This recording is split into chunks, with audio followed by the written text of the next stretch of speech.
Hello, everybody. Welcome back to another podcast in the DJ Anesh series, bringing you the best in Southeast Asia, voted top Southeast Asian podcast in River Valley High School for the third week running, I think, right now. We're high on the charts. Thank you for your support. Thank you for your love. And I wouldn't be where I am without all you guys.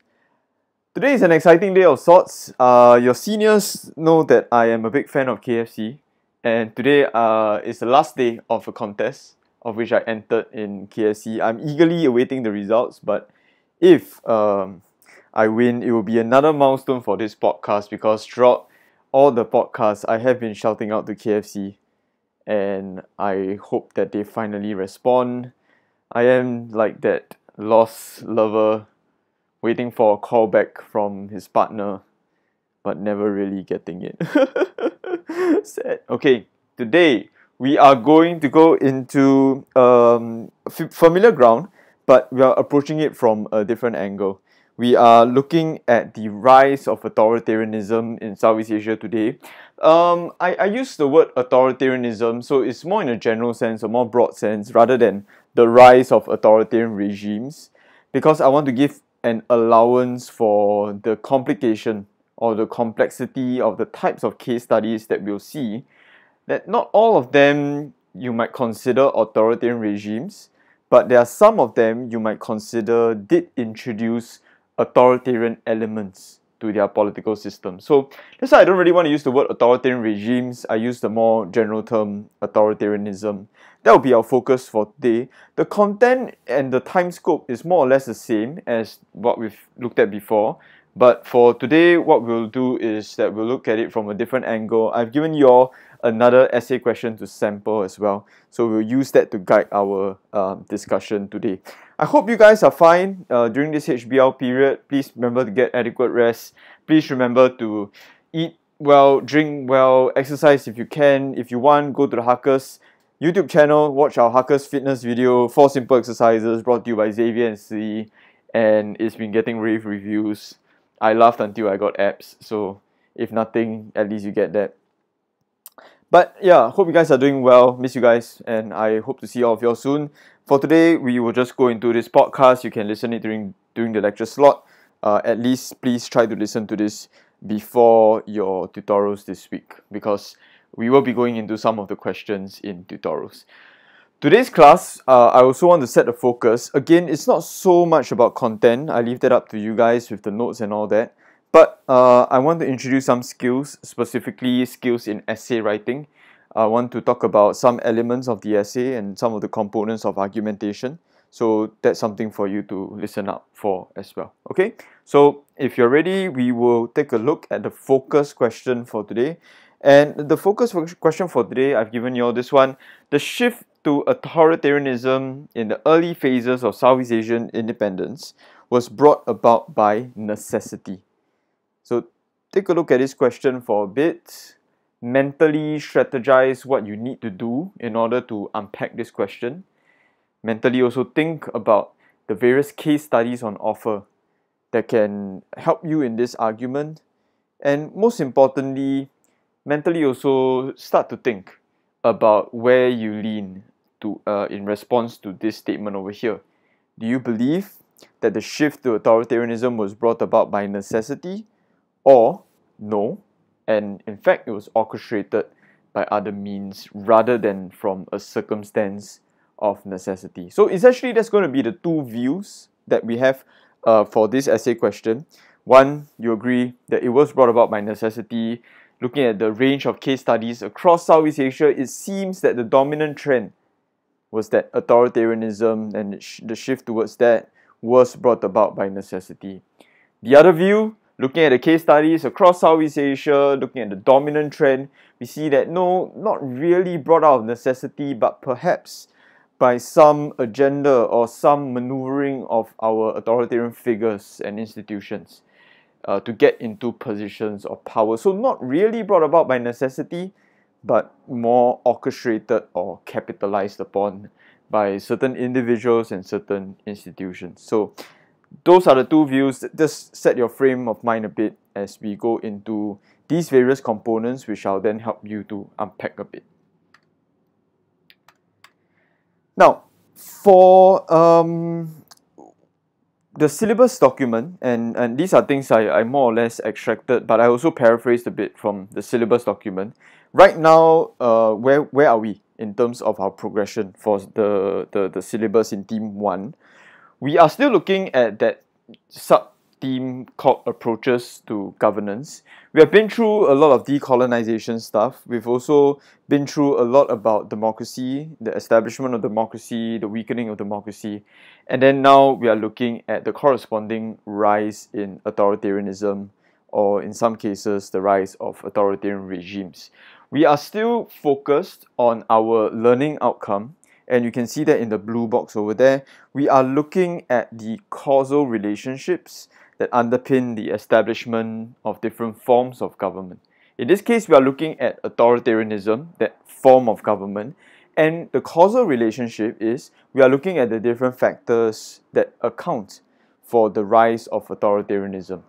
This essay question is not as simple as account for the rise of authoritarianism. This essay question gives you a perspective, or it gives you an opinion that it was brought about by necessity, but it still falls back to you needing to consider the various factors that go into accounting for the rise of authoritarianism.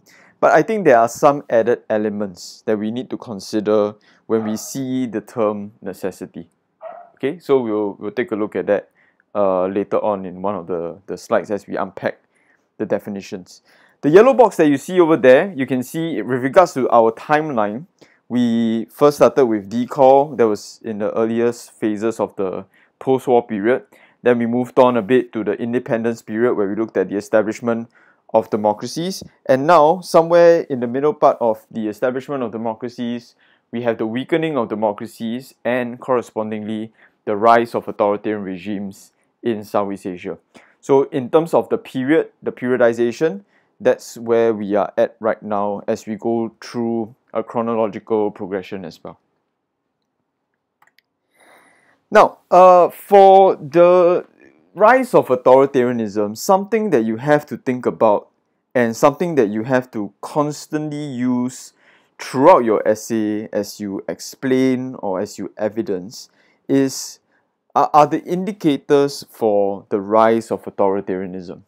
So when you evidence or when you explain and you show the necessity or you show the changes in the political landscape, you show the development in the political landscape, you need to know some of the indicators, some of the essential features that you can use in order to evidence this political progression or this political development. So what we have when we say rise of authoritarianism, one of the key terms in the question, is the dismantling or the abandonment or the sideline of democratic features, processes, and principles replaced by authoritarian ones. So that's what we mean by the rise of authoritarianism in more tangible indicators.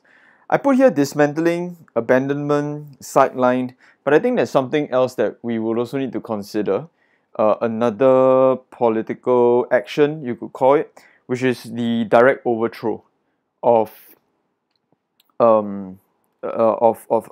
democracy by authoritarian institutions or authoritarian leaders. So, there are those kind of scenarios as well. That one, I think, it's more or less the same thing. It talks about the rise of authoritarianism, but perhaps the speed at which it occurs is much faster compared to a leader that, systematically dismantles democracy. That one is more subtle, might take more time. But nonetheless, both situations would indicate a rise in authoritarianism. Now, in this case, when you want to find the indicators, it is important for us to go back to the essential characteristics, the essential features of what constitutes an authoritarian regime. And the first one is probably the most important one: centralized power to either an individual or a small group of people. Second one, arbitrary, unconstitutional use of power, together with the Third one, suppression of opposition. I think these two collectively suggest that authoritarian regimes have have greater inclination towards using heavier-handed measures of approach. And sometimes these approaches might seem unconstitutional, meaning to say that it goes above the law. It is decisive action, let's say for instance police action or military action, and it may go against certain principles in the constitution, but they do it anyway. Or maybe they even change the constitution to allow for something like this to happen. But I think the point for the points 2 and 3 over here is the authoritarian regimes and authoritarian governments tend to have a preference or tend to have an inclination to use heavier-handed measures of approach when enforcing societal order or when trying to consolidate their own power. I think that's a key feature of authoritarian regimes.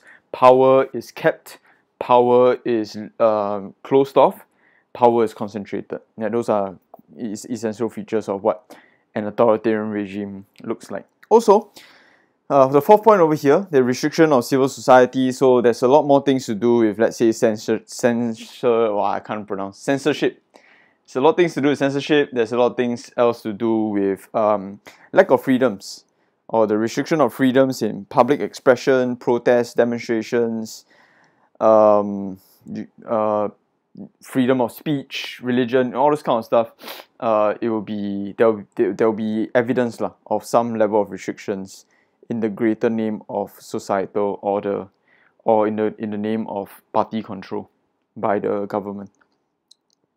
And then the last one over here, absence of parliament, or you have a rubber stamp parliament. So with regards to authoritarian regimes, I did indicate to you all last time that there is a possibility that in an authoritarian regime, parliament still exists. Like there is still that institution of parliament. They still meet, they still discuss, and so on and so forth.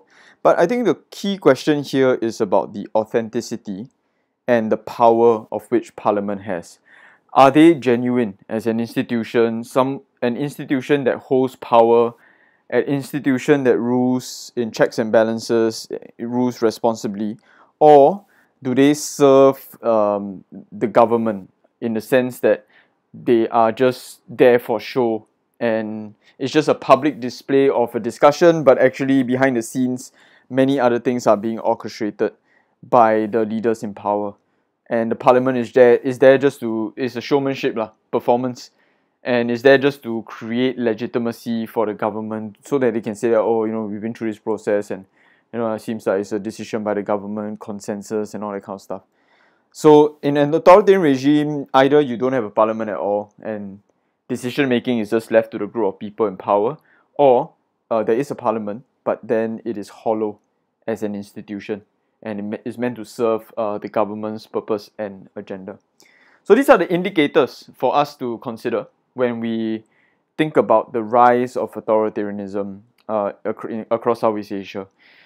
Mostly, where would these kind of things appear? You don't have to list this as like a whole long list of stuff, but as and when you want to evidence through your case studies or in your explanations in your paragraphs, as and when you want to evidence that there really was a shift, and this shift was, let's say for instance, necessary because of these features, then you can bring all these in.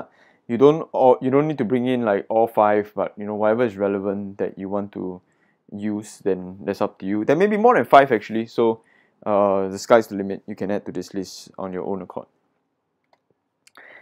Now, another building block in preparation for our argument, besides thinking about the key terms and besides thinking about indicators, we would also need to prepare our case study list.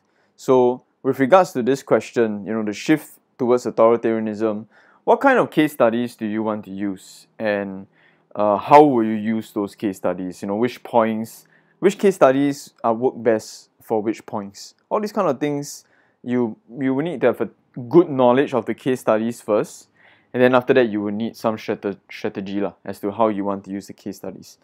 As I said at the start of this podcast, there are a variety of authoritarian regimes and a variety of authoritarian kinds of governments along the spectrum.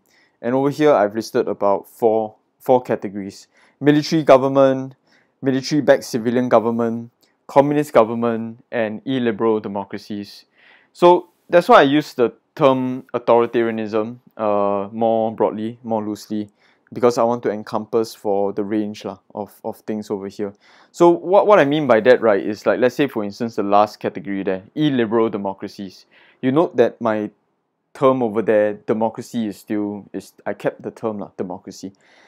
Because I believe that Singapore and Malaysia, and of course if the powers that be are listening in right now, I believe Shane Koh, River Valley High School, believe that Singapore and Malaysia are largely democratic by nature. Their democratic frameworks are largely intact, the essential features are there, and so on and so forth. However, there are some authoritarian modifications to the democracies, and you see, with these authoritarian modifications, I can even put this under my argument about the rise of authoritarianism. But it's more qualified for Singapore and Malaysia. We are saying that there is a rise of authoritarian elements within Singapore and Malaysia, and I can still use these case studies to run an argument. Let's say if I agree that the shift to authoritarianism is a necessary situation. So that's why I wanted to encourage you all to think about it in this manner, because there are many case studies for us to consider in our belt of case studies to use for this essay. And lastly, before we move on to the main points itself, the key term there, necessity, I think that's the big term that we all need to deal with as we approach this question. You know, it is one thing to ask you a question about account for the rise of authoritarianism. That one is flatter. It's just, looking at the factors, establishing a relationship, evaluating the factors, see which one's the biggest, and that kind of stuff. But this one, necessity, it is a loaded term. So we will need to deal with that and unpack it for all that it is worth. So let's go through this. Necessity. This term must be assessed in context, and it would imply that the situation, political, economic, social, that nations and democratic governments found themselves in were so severe, urgent, chaotic, that a shift to harsher and more centralized methods was needed to effectively deal with the situation. So that's the first part. Looking at the situational context. When you think about something that is necessary, a situation that is necessary, there really must be something bad going on over there, that some change is needed. Because as it stands right now, it doesn't look like there's any sign of getting better. So the bolded words that you see over there, all these kind of terms would indicate the level of the problematic nature of the situational context. Severe, urgent, chaotic. That's the first part, looking at the situational context. But you need a second part as well. Wow, 照相. You need a second part as well. And the second part here is this. You must prove that it was under democratic governments that the situation got so desperate, dire, and on the verge of collapse, that figures and institutions with more credibility, legitimacy, and enforcement capability were needed to intervene to remedy the situation. So the second part here needs you to tie the democratic performance together with the situational context. Show that the trend is not just bad, but either it is getting worse or there is no sign that it is getting better. So there is a negative trend going on with democratic rule. And as nations plunge further into such desperate situations, then you can create that idea of necessity. Right? Then you can create the idea of necessity because and you see the last part over there, authoritarian features. So maybe this is like a third part. Authoritarian features were more suited, were more applicable in handling these kinds of situations as it was proven. So this is the important part, as it was proven by the authoritarian governments that came in. The authoritarian elements or the authoritarian features were a lot more aligned to the needs of the context. And really, when authoritarian governments came to power, there was a greater degree of societal order. So things like that, you will need to piece all these important elements together in order to prove that the shift to authoritarianism was necessary.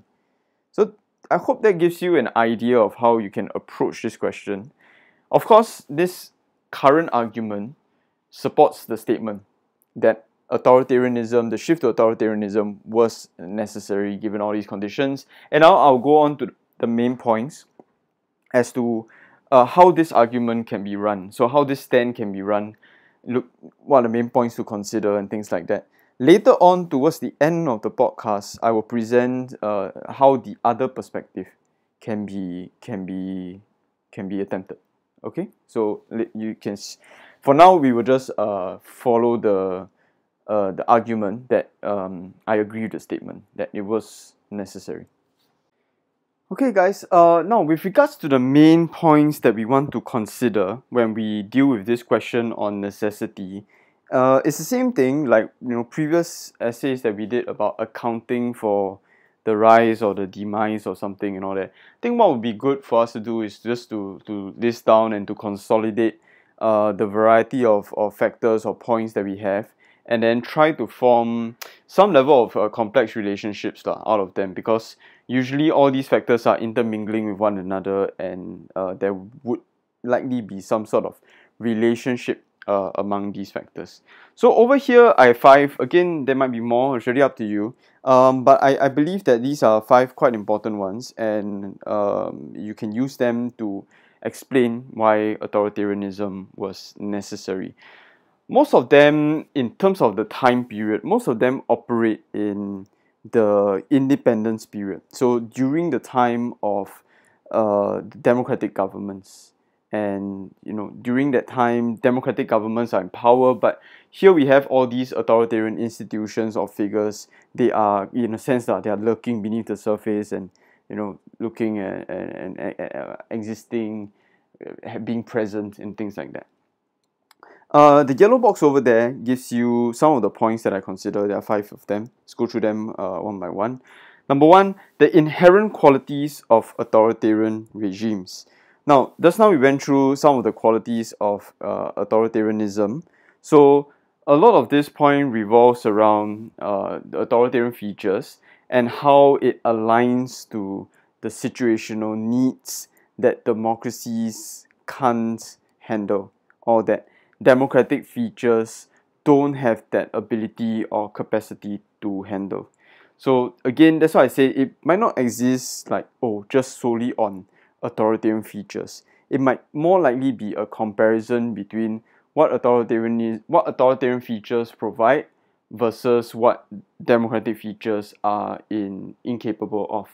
So that's what I mean by factors. They usually operate not singularly but in interaction with one another. So okay, so give an example: inherent qualities of authoritarian regimes. Going back to the Burmese example, UNU's democratic regime was facing a lot of stress, particularly from security-based kind of situations, or if you want to call it social-based kind of situations, where there were separatist groups that were agitating to break away from the country, the minority groups. There were communist movements. There was protests within the urban cities and the capital itself. So it's facing a lot of these kind of physical problems and democracy in itself is a non-confrontational, it's a non-aggressive, or it's not really a military kind of force and with regards to that kind of situation, does democratic features like parliament or elections and things like that, does it necessarily help? Does it necessarily address and resolve situations like that? Maybe not. Now we set it up as a contrast, and what actually happened was that turned to Ne Win, the military. The military has enforcement ability. It has the monopoly of force. It uses it. There's no problems with them imposing those kind of heavy-handed measures and so on and so forth. So because under Yunu's government, the trend was that things were just worsening. It wasn't doing well, and so on and so forth. They didn't seem like there was a chance that things would get better because Yunu was really at a dead end already. So that's what I mean by the trend of under a democratic government, it keeps worsening, and authoritarian features, on the other hand, in contrast, was necessary because it just dealt with the situation a lot better. The features that it provided for, the authoritarian provisions and authoritarian actions were a lot more aligned and applicable to the situation that the country found itself in. Okay, so that's something like how point number one works. Point number two, issues with democracy. Again, I think it's quite interrelated. But let's say if you want to really identify what are the issues with democracy, you will need to go into things like factionalism at the elite level, multi-party politics. So many different interests coming together and just no decision being made because in a democracy it operates by discussion, consultation, consensus, majority ruling, that kind of stuff. All these kind of deliberations, it takes time. And again, these kinds of democratic provisions, does it fit the urgency of the context, or do you need a more decisive way of decision making, a more centralized form of control? And again, that sounds a lot like authoritarianism and what it did provide for. So again, that could go well away into explaining necessity. Number three, the societal context. Similarly, you can see by now how closely interrelated they are. Societal context and the necessity of stability. So, like, with regards to societal context, you can think of all the social issues, the security threat, the desperate need for economic development, as well as political stability. Again, all these things seem to require speed of decision making, and maybe a centralized form of rule was necessary in those kind of situations back then in Southeast Asia.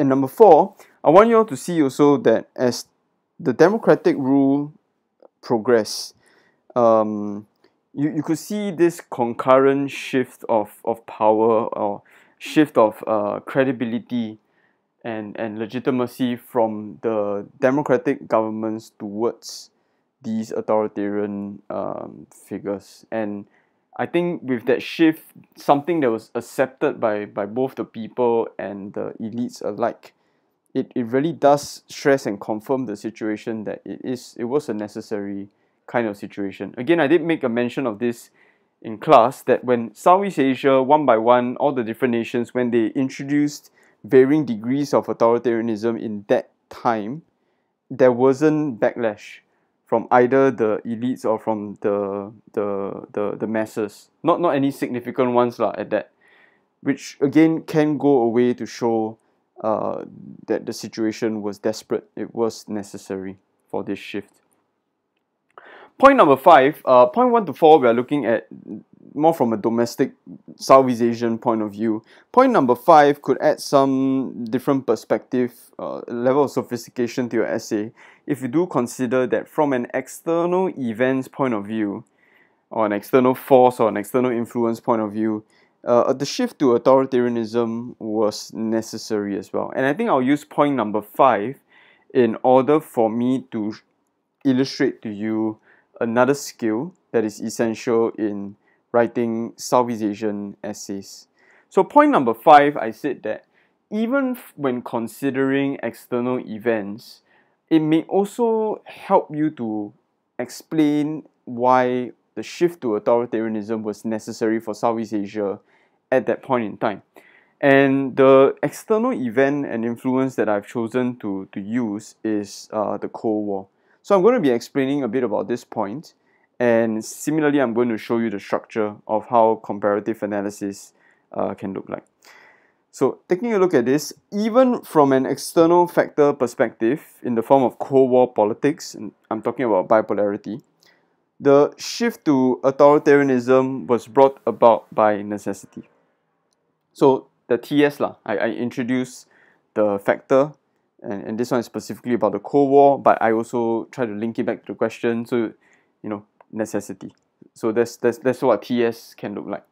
After that, I go into explanation or elaboration of this particular point on how the Cold War can help explain the necessity of the shift. So for me, I choose to do explanation directly after the TS. For some people, directly after the TS, they want to introduce their case studies and the evidence, and then after that, introduce the explanations after the evidence. That's fine as well. This is a matter of style. Just make sure that you have the components, the essential components of the paragraph and the point over there. Okay.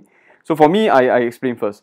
This was largely due to the fact that the impasse and incapacity of democratic governments emboldened local communist movements and led to the intensification and growing severity of this security threat.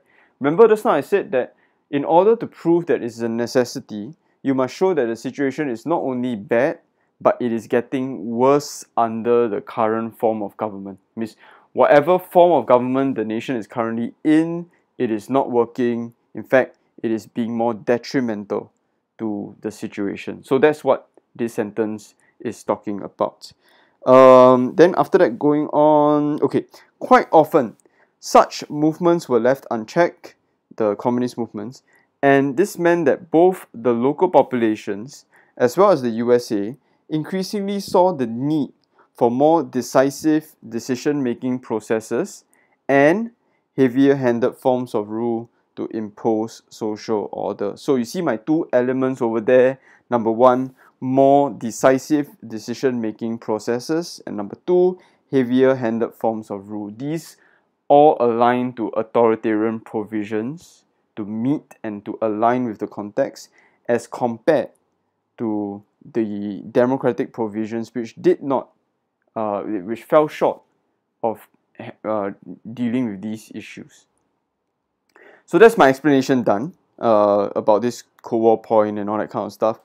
I did remember there was a question being raised. I think it was An Ying, if I'm not wrong. And she did ask a question about, how come suddenly the US, and you know my point here is a lot about it is about the US. But she asked about, how come like the US? I thought they are like pro democracy, blah blah blah, and how come now it seems that the US is throwing their weight behind authoritarian regimes? I mean, yeah, actually that is Cold War 101 for you, because it's important for you to understand that the US, first and foremost, during the Cold War, they were anti-communist. I mean, the US are a democratic nation, but their foreign policy is anti-communist. You look at their chief strategy, containment, right? This is an anti-communist strategy, is an anti-communist focus. Now, containment. Now, in anywhere in the word containment, does it say you must be a democracy? No, it doesn't. Just says that, or the philosophy is that any form of government that can contain the communists, the US will throw its support behind that government. So that can help you to explain and understand why across time, as the US was looking in on Southeast Asia, and they realized that the democratic governments were not performing, and in fact the communist movements were growing in strength and intensity. That's where they realized that, I think they, at that point in time they was like, okay, I think we need we should throw our support behind more authoritarian forms of government. So, like, let's say, give you a good example. The US, their chief ally in Southeast Asia, like in mainland Southeast Asia, is Thailand, and you can see that even though the US and Thailand have a military alliance, Thailand is the US's closest ally. But the Thai government is all military rulers. In fact, I would even go so far as to call them military dictators. So that's what I mean, like, even from an external event or an external party point of view, the shift to authoritarianism seemed to be necessary given the Cold War concerns or the Cold War agenda. So that explains this point. And then, with regards to comparative analysis, after my explanation of the point, I can surface 2 to 3 case studies that are similar to show how this Cold War influence made authoritarianism necessary for these countries. So the case studies that I propose for you are here in Thailand during the initial phase of Phibun's rule. Then you can go on a bit about it. After that, Philippines during the Marcos presidency, same thing, you can go about it. And interestingly enough, I even put here for you for your consideration Malaysia and Singapore, especially with regards to maybe not the US, but at least the British, which is America's biggest Cold War ally. So with that, after you've run and evidenced these case studies, after that what you can do is that you can just conclude, link it back to the question, and say that therefore in consideration of these case studies, it is shown that even from an external point of view, the shift to authoritarianism was necessary. So I just give you a sample of what a point and a paragraph and comparative analysis can look like. It's up to you to reference this, and you can experiment on your own with your style. That's not a big issue for me. Now the last thing, as I promised you early on, which is what I want to talk about, it's the alternative perspective. So thus far what we have done is that we have gone with the stand that authoritarianism, the shift to authoritarianism was necessary. However, even if you stay with that stand, even if you are running that argument, it is good to provide balance, argumentative balance. That's what the AR stands for over there. It is good for you to provide argumentative balance to your essay. That means you do consider other points of view lah.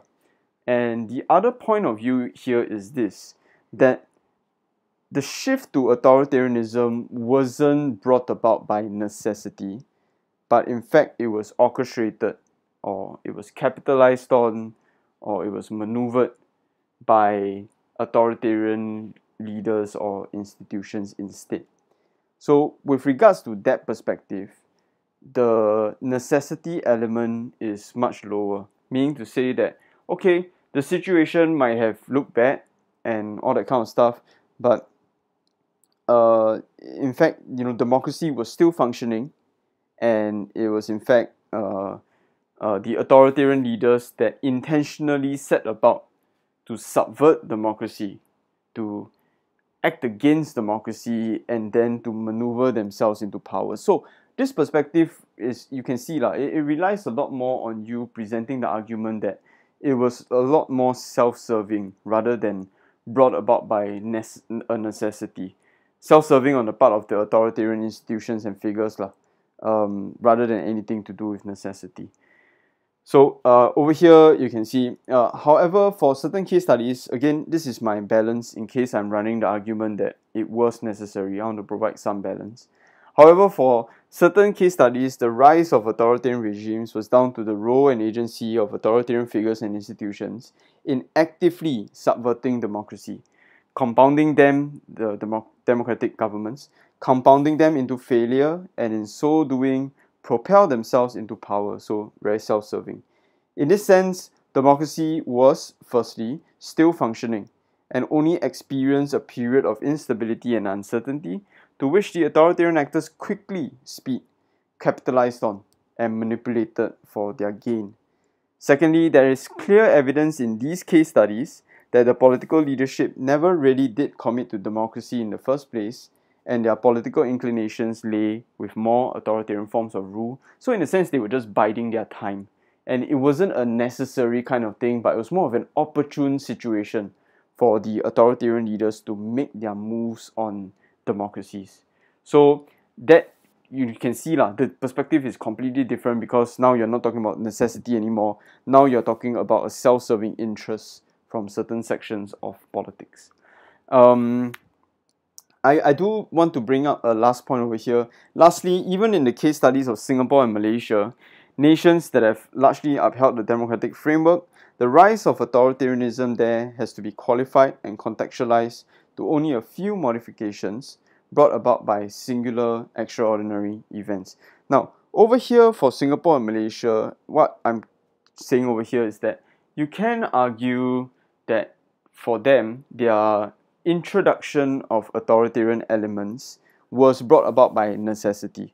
So if you go into the case studies, you will see that Malaysia and Singapore faced a communist insurgency. So that seems like, a pretty bad situation to be in, and certain authoritarian features like the Internal Security Act, or the use of police powers, or the use of the law to deal with this communist threat, or even in Malaya, the declaration of the Malayan emergency. All these things seem are authoritarian features, but yet at the same time they also seem to be brought about by necessity. But why I say that they must be qualified is because I feel that these are modifications rather than an entire compromise on the democratic framework. So I do acknowledge that there are the introduction of authoritarian modifications to their democratic frameworks, and to that I link to the rise of authoritarianism. But I wouldn't go so far as to say that the democratic governments over there collapsed. So with this kind of nuanced, kind of special paragraph for Singapore and Malaysia, it may exist as a separate paragraph and point by itself. But if you don't want to buy into this argument, then you have to consider how then do you want to use the case studies of Singapore and Malaysia. Again, it's free for all. I leave it up to you as to how you want to manage it. So hopefully I've given you an idea of how you can approach this question and some structures for your essay, the clarification of terms and things like that. The content is still pretty much the same right now. We are going to move on to further down the time frame soon, but I thought that it would be good for us to look at this question, and it's a good thing for us to complement our study of the rise of democratic regimes as well as the weakening of democratic regimes. And now finally we have the last piece of the puzzle for the early period, which is the rise of authoritarianism in Southeast Asia. So thanks for listening. I hope that this has been meaningful for you, and I will see you guys during tutorials. So thank you once again. Please stay safe, please stay healthy, and I will see you guys real soon. DJ Anesh out.